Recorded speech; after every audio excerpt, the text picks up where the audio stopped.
करते हुए, नाम का दर्शन करते हुए, मानसिक नाम का उच्चारण करते हुए नाम का लेखन करने लग जाए और ठीक से नाम लेखन करे, श्रद्धा पूर्वक आदर पूर्वक करे, निष्काम भाव से करे, तो थोड़े ही दिनों में नाम लेखक के आगे नाम लेखन के साथ एक एक अक्षर में श्री रघुनाथ जी प्रत्यक्ष दर्शन देते हुए दिखाई पड़ेंगे।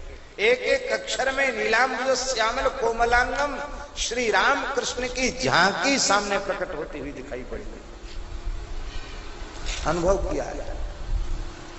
एक हम आपको घटना सुना रहे हैं, आपको सुन के बड़ा आश्चर्य होगा। कुछ वर्ष पुरानी घटना है, ओरछा के पास की घटना है। एक गांव का, उस गांव में हम कथा भी करे आए हैं, जेरोन गांव, ब्राह्मणों का गांव। ज्यादातर ब्राह्मण हैं, कुछ वैश्य हैं और फिर अन्य जाति के लोग, अधिकांश ब्राह्मण। तो वहां के लोग अयोध्या जी खूब जाते, उस क्षेत्र के लोग अयोध्या जी ज्यादा जाते हैं।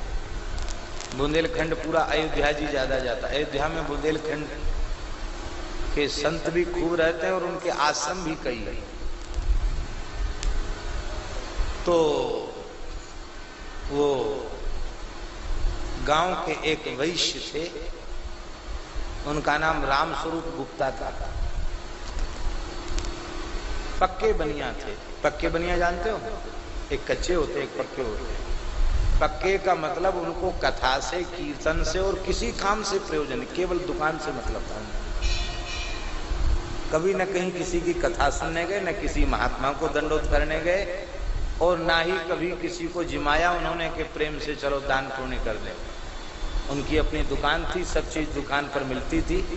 सवेरे से बस स्नान करके वो बस दुकान पर बैठ जाना, वहीं भोजन करना दोपहर में, और शाम को जो कुछ गर्म ठंडा पीना हो वहीं पीना, और पर ब्यारू भी वहीं करते थे, घर नहीं जाते, बंद ही करके फिर जाते घर में, फिर सो जाना, दूसरे दिन जग के स्नान ध्यान करके फिर दुकान पर बैठे। बस यही काम था। दुकान ही उनका सर्वस्व था।